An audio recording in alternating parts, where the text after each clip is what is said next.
Hi friends, ಇವತ್ತಿನ video ಮೂಲಕ healthy dry fruit laddu and ಬರ್ಫಿನ ಯಾವ ರೀತಿ ಮಾಡೋದು ಅಂತಂದ್ಬಿಟ್ಟು ತೋರಿಸ್ಕೊಡ್ತಾ ಇದ್ದೀನಿ. ಈ ಲಡ್ಡು ಮಾಡೋದಕ್ಕೆ ನಾವಿಲ್ಲಿ ಸಕ್ಕರೆ ಆಗಿರ್ಬೋದು, ಬೆಲ್ಲ ಆಗಿರ್ಬೋದು ಯೂಸ್ ಮಾಡ್ತಾ ಇಲ್ಲ. ಶುಗರ್ ಫ್ರೀಯಾಗಿ ಹೆಲ್ದಿಯಾಗಿ ಏನಾದರೂ ಸ್ವೀಟ್ ಮಾಡ್ಕೊಂಡು ತಿನ್ನಬೇಕು ಅಂತ ಅನ್ನಿಸ್ದಾಗ ಈ ರೀತಿ ಆರೋಗ್ಯಕರವಾಗಿ ಡ್ರೈ ಫ್ರೂಟ್ ಲಡ್ಡುನ ಒಂದ್ಸಲ ಮಾಡಿ ನೋಡಿ, ತುಂಬಾ ರುಚಿಯಾಗೂ ಸಹ ಇರುತ್ತೆ.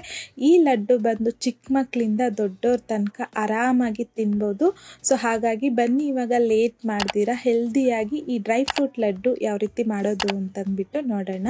ಪ್ಯಾನಲ್ಗೆ 2 ಟೀ ಸ್ಪೂನ್ ಆಗುವಷ್ಟು ತುಪ್ಪ, ಹಾಗೇನೆ ಅರ್ಧ ಕಪ್ ಆಗುವಷ್ಟು ಸಣ್ಣದಾಗಿ ಕಟ್ ಮಾಡ್ಕೊಂಡಿರ್ತಕ್ಕಂಥ ಬಾದಾಮಿ, ಅರ್ಧ ಕಪ್ ಆಗುವಷ್ಟು ಸಣ್ಣದಾಗಿ ಕಟ್ ಮಾಡ್ಕೊಂಡಿರ್ತಕ್ಕಂಥ ಗೋಡಂಬಿ, 1/4 ಕಪ್ ಆಗುವಷ್ಟು ಸಣ್ಣದಾಗಿ ಕಟ್ ಮಾಡ್ಕೊಂಡಿರ್ತಕ್ಕಂಥ ಪಿಸ್ತಾ ಹಾಕ್ಕೊತಾ ಇದ್ದೀನಿ. ನಾವಿಲ್ಲಿ ಬಾದಾಮಿ ಗೋಡಂಬಿನ ಸೇಮ್ ಕ್ವಾಂಟಿಟಿಯಲ್ಲಿನೇ ತಗೋಬೇಕು. ಈಗ ಲೋ ಫ್ಲೇಮ್ನಲ್ಲಿ 1-2 ರಿಂದ 3 ನಿಮಿಷ ಚೆನ್ನಾಗಿ ಫ್ರೈ ಮಾಡ್ಕೊಂಡಿದ್ದಾದ್ಮೇಲೆ ಇದ್ರಲ್ಗೆನೆ 1 ಟೇಬಲ್ ಸ್ಪೂನ್ ಆಗುವಷ್ಟು ಸಣ್ಣದಾಗಿ ಕಟ್ ಮಾಡ್ಕೊಂಡಿರ್ತಕ್ಕಂಥ ವಾಲ್ನಟ್ಸ್, 1/4 ಕಪ್ ಆಗುವಷ್ಟು ಸಣ್ಣದಾಗಿ ಕಟ್ ಮಾಡ್ಕೊಂಡಿರ್ತಕ್ಕಂಥ ಅಂಜೀರ್, 1/4 ಕಪ್ ಆಗುವಷ್ಟು ಪಂಪ್ಕಿನ್ ಸೀಡ್ಸ್, ಹಾಗೇನೆ 1/4 ಕಪ್ ಆಗುವಷ್ಟು ಸನ್ಫ್ಲವರ್ ಸೀಡ್ಸ್, ಹಾಗೇನೆ 1/4 ಕಪ್ ಆಗುವಷ್ಟು ವಾಟರ್ ಮೆಲನ್ ಸೀಡ್ಸ್ ಹಾಕ್ಕೊತಾ ಇದ್ದೀನಿ.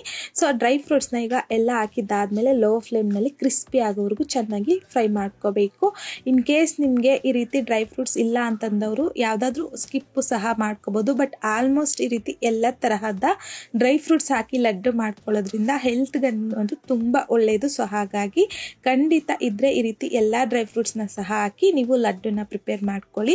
ಸೂಪರ್ ಮಾರ್ಕೆಟಲ್ಲಿ ನಮಗೆ ಈ ರೀತಿ ಡ್ರೈ ಫ್ರೂಟ್ಸ್ ಅನ್ನೋದು ಆರಾಮಾಗಿ ಸಿಗುತ್ತೆ. ಇನ್ ಕೇಸ್ ನಿಮಗೆ ಸೂಪರ್ ಮಾರ್ಕೆಟಲ್ಲೂ ಸಹ ಸಿಕ್ಕಿಲ್ಲ ಅಂತಂದವರು ಆನ್ಲೈನಲ್ಲಿ ಪರ್ಚೇಸ್ ಮಾಡ್ಬೋದು. ಲಿಂಕ್ನ ಡಿಸ್ಕ್ರಿಪ್ಷನ್ ಬಾಕ್ಸ್ನಲ್ಲಿ ಕೊಟ್ಟಿರ್ತೀನಿ, ಚೆಕ್ ಮಾಡಿ ನೋಡಿ. ಈಗ 1/3 ಕಪ್ ಆಗುವಷ್ಟು ಒಣ ದ್ರಾಕ್ಷಿನ ಸಹ ಹಾಕ್ಕೊಂಡು ಲೋ ಫ್ಲೇಮ್ನಲ್ಲಿ ಈ ರೀತಿ ಚೆನ್ನಾಗಿ ಫ್ರೈ ಮಾಡ್ಕೊಂಡಿದ್ದಾದ್ಮೇಲೆ 1 ಟೇಬಲ್ ಸ್ಪೂನ್ ಆಗುವಷ್ಟು ಬಿಳಿ ಎಳ್ಳು, 1 ಟೇಬಲ್ ಸ್ಪೂನ್ ಆಗುವಷ್ಟು ಬ್ಲ್ಯಾಕ್ ಎಳ್ಳು ಹಾಕ್ಕೊತಾ ಇದ್ದೀನಿ. ಸೊ ನೀವು ಯಾವುದಾದ್ರೂ ಒಂದನ್ನೇ ಸಹ ತಗೋಬೋದು. ಸೊ ನನ್ನ ಹತ್ರ ಇತ್ತು, ಸೊ ಹಾಗಾಗಿ ಬ್ಲ್ಯಾಕ್ ಎಳ್ಳು 1 ಟೇಬಲ್ ಸ್ಪೂನ್, ಬಿಳಿ ಎಳ್ಳು 1 ಟೇಬಲ್ ಸ್ಪೂನ್ ಹಾಕ್ಕೊಂಡಿದ್ದೀನಿ. ಹಾಗೆಯೇ ಒಣ ಕೊಬ್ಬರಿನ ಸಣ್ಣದಾಗಿ ತುರಿದ್ಬಿಟ್ಟು ಅರ್ಧ ಕಪ್ ಆಗುವಷ್ಟು ಹಾಕ್ಕೊಂಡು ಲೋ ಫ್ಲೇಮ್ನಲ್ಲಿ ಜಸ್ಟ್ 1 ಮಿನಿಟ್ ಫ್ರೈ ಮಾಡಿಕೊಂಡ್ರೆ ಸಾಕು. ಬೇಗ ಫ್ರೈ ಆಗಿಬಿಡುತ್ತೆ ಎಳ್ಳು ಹಾಗೆಯೇ ಒಣ ಕೊಬ್ಬರಿ. ಹಾಗಾಗಿ ನೋಡಿ ಎಲ್ಲನೂ ಸ್ವಲ್ಪ ಲೈಟ್ ಗೋಲ್ಡನ್ ಕಲರ್ ಬಂದಿದೆ, ಜೊತೆಗೆ ಕ್ರಿಸ್ಪಿ ಆಗೋ ಸಹ ನಮಗಿಲ್ಲಿ ಡ್ರೈ ಫ್ರೂಟ್ಸ್ ಅನ್ನೋದು ಫ್ರೈ ಮಾಡ್ಕೊಂಡಿದ್ದಾಗಿದೆ. ಈ ರೀತಿಯಾಗಿ ನಾವಿಲ್ಲಿ ಡ್ರೈ ಫ್ರೂಟ್ಸ್ನ ಕರೆಕ್ಟಾಗಿ ಫ್ರೈ ಮಾಡಿಕೊಂಡು ಪಕ್ಕಕ್ಕೆ ಇಟ್ಕೊಳ್ಳಿ. ಈಗ ನಾನಿಲ್ಲಿ ಒಂದು 350 ಇಂದ 400 ಗ್ರಾಮ್ ಆಗುವಷ್ಟು ಖರ್ಜೂರ ತಗೊಂಡಿದ್ದೀನಿ. ಬೀಜನ ತೆಗೆದ್ಬಿಟ್ಟು ತಗೊಂಡಿದ್ದೀನಿ. ಈ ರೀತಿ ಬೀಜ ತೆಗೆದಿರ್ತಕ್ಕಂಥ ಖರ್ಜೂರನ ಒಂದು ಮಿಕ್ಸಿ ಜಾರಲ್ಗೆ ಹಾಕ್ಕೊಂಡು ಇದನ್ನು ಮಧ್ಯದಲ್ಲಿ ಮಿಕ್ಸ್ ಮಾಡ್ಕೊತ ಈ ಖರ್ಜೂರನ ಈ ರೀತಿ ಸ್ಮೂತಾಗಿ ಗ್ರೈಂಡ್ ಮಾಡ್ಕೋಬೇಕು. ನಾನು ತಗೊಂಡಿರ್ತಕ್ಕಂಥ ಡ್ರೈ ಫ್ರೂಟ್ಸ್ ಕ್ವಾಂಟಿಟಿಗೆ ಪರ್ಫೆಕ್ಟಾಗಿ ಈ ಖರ್ಜೂರ ಅನ್ನೋದು ಸರಿ ಹೋಗುತ್ತೆ.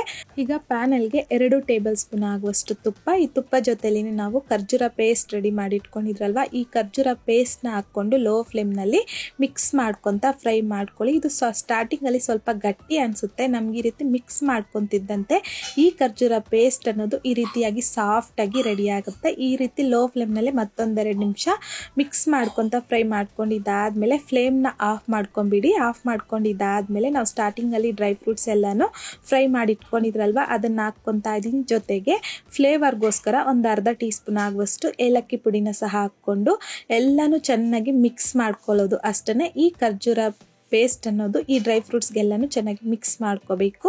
ಈ ರೀತಿ ಮಿಕ್ಸ್ ಮಾಡ್ಕೊಂಡಿದ್ದಾದ್ಮೇಲೆ ಇದನ್ನು ಸ್ವಲ್ಪ ಪೂರ್ತಿಯಾಗಿ ತಣ್ಣಗಾಗಲಿಕ್ಕೆ ಬಿಡಿ.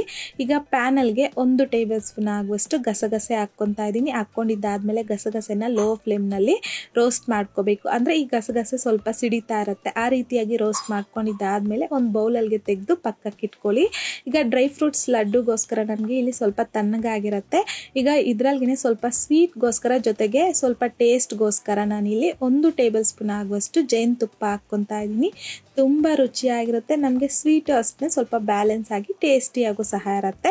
ಈಗ ನೋಡಿ ಎಲ್ಲ ಮಿಕ್ಸ್ ಮಾಡ್ಕೊಂಡಿದ್ದಾಗಿದೆ. ಜೇನುತುಪ್ಪ ಹಾಕಿದ್ದಾದ್ಮೇಲೆ ಈಗ ನಾನಿಲ್ಲಿ 2 ಪಾರ್ಟ್ಸ್ ಆಗಿ ಡಿವೈಡ್ ಮಾಡ್ಕೊತಾ ಇದ್ದೀನಿ. ಯಾಕೆ ಅಂತಂದರೆ ನಾನು ಹೇಳಿದ್ನಲ್ಲ ಸ್ಟಾರ್ಟಿಂಗಲ್ಲಿ ಬರ್ಫಿ ಹಾಗೆಯೇ ಡ್ರೈ ಫ್ರೂಟ್ ಲಡ್ಡು ಎರಡನ್ನೂ ತೋರಿಸ್ಕೊಡ್ತಾ ಇದ್ದೀನಿ ಅಂತಂದ್ಬಿಟ್ಟು, ಹಾಗಾಗಿ ನಾನಿಲ್ಲಿ ಈ ರೀತಿ 2 ಪಾರ್ಟ್ಸಲ್ಲಿ ಡಿವೈಡ್ ಮಾಡ್ಕೊಂಡಿದ್ದೀನಿ. ಒಂದು ಪಾರ್ಟ್ ಬಂದು ಈ ರೀತಿ ಲಡ್ಡುನ ರೆಡಿ ಮಾಡ್ಕೊಂಡಿದ್ದೀನಿ, ಇನ್ನೊಂದು ಪಾರ್ಟ್ ಬಂದು ಈ ರೀತಿಯಾಗಿ ಬರ್ಫಿಗೋಸ್ಕರ ಈ ರೀತಿ ಸಿಲಿಂಡ್ರಿಕಲ್ ಶೇಪ್ಗೆ ರೆಡಿ ಮಾಡ್ಕೊತಾ ಇದ್ದೀನಿ. ನೀವು ಬೇಕು ಅಂತಂದರೆ ಯಾವುದಾದ್ರೂ ಒಂದನ್ನು ಮಾಡ್ಕೋಬೋದು, ಬರ್ಫಿ ಇಲ್ಲಾಂತಂದರೆ ಲಡ್ಡು ಯಾವುದಾದ್ರೂ ಒಂದನ್ನು ಮಾಡ್ಕೋಬೋದು.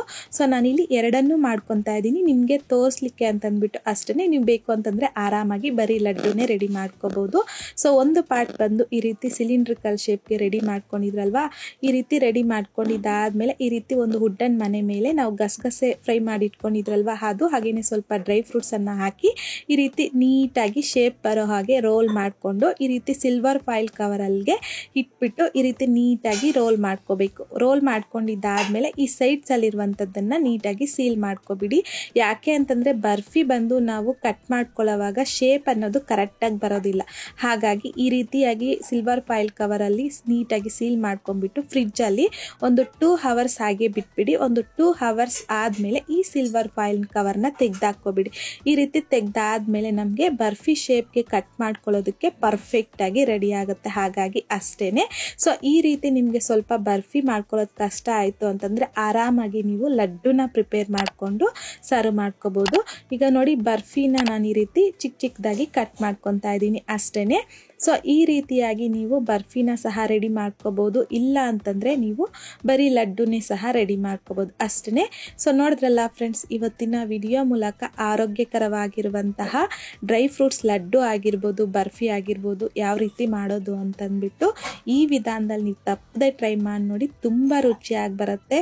ಜೊತೆಗೆ ಚಿಕ್ಕ ಮಕ್ಕಳಿಂದ ದೊಡ್ಡವ್ರ ತನಕ ಯಾರಾದರೂ ಸರಿನೇ ಈ ಲಡ್ಡುನ ತಿನ್ಬೋದು. ತುಂಬ ಟೇಸ್ಟಿಯಾಗಿರುತ್ತೆ, ಜೊತೆಗೆ ಹೆಲ್ತ್ಗೂ ಅಷ್ಟೇ ತುಂಬ ಒಳ್ಳೆಯದು. ಸೊ ಹಾಗಾಗಿ ಈ ವಿಧಾನದಲ್ಲಿ ನೀವು ಟ್ರೈ ಮಾಡಿ ನೋಡಿ. ಟ್ರೈ ಮಾಡಿದ್ದಾದಮೇಲೆ ನಿಮಗೂ ಸಹ ಈ ಡ್ರೈ ಫ್ರೂಟ್ಸ್ ಲಡ್ಡು ಬರ್ಫಿ ಯಾವ ರೀತಿ ಬಂತು ಅಂದ್ಬಿಟ್ಟು ಕಮೆಂಟ್ ಬಾಕ್ಸಲ್ಲಿ ಕಮೆಂಟ್ ಮಾಡಿ, ಲೈಕ್ ಮಾಡಿ, ಹಾಗೆಯೇ ನಿಮ್ಮ ಫ್ರೆಂಡ್ಸ್ ಆ್ಯಂಡ್ ಫ್ಯಾಮಿಲಿ ಜೊತೆಗೆ ಶೇರ್ ಮಾಡಿ. ಮತ್ತಷ್ಟು ಈಸಿ ಆ್ಯಂಡ್ ಸಿಂಪಲ್ ಕ್ವಿಕ್ ರೆಸಿಪೀಸ್ಗೋಸ್ಕರ ದಯವಿಟ್ಟು ನೀವಿನ್ನೂ ನಮ್ಮ ಮೆಗಾಶ್ರೀಸ್ ಕಿಚನ್ ಚಾನಲ್ನ ಸಬ್ಸ್ಕ್ರೈಬ್ ಮಾಡಿಲ್ಲ ಅಂತಂದರೆ ಸಬ್ಸ್ಕ್ರೈಬ್ ಮಾಡಿ.